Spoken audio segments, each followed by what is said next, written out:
Have you ever pondered on the nature of self and suffering? Where do these concepts originate and how do they intertwine? In the vast wisdom of Buddhism, these questions find profound answers. Consider Rupakkhandha, a Pali term that refers to the materiality aggregate, a part of the 5 aggregates which make up all existence. Rupakkhandha encompasses physical phenomena, including the 4 elements of earth, water, fire, and air.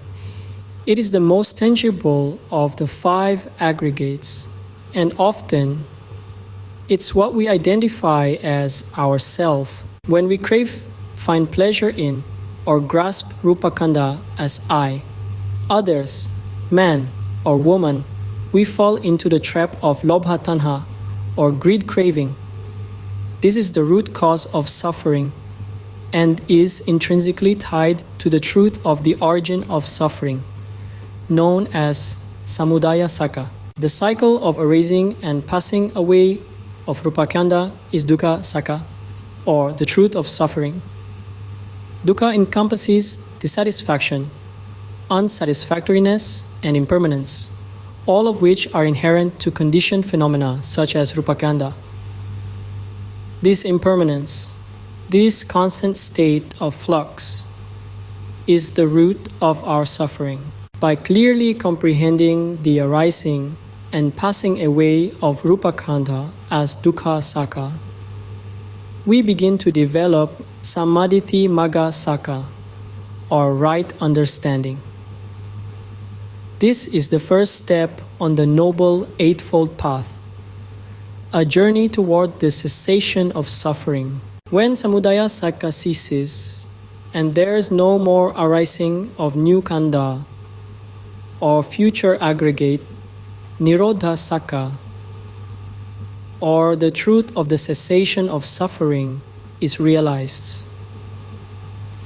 This is the ultimate goal, the state of perfect liberation from suffering.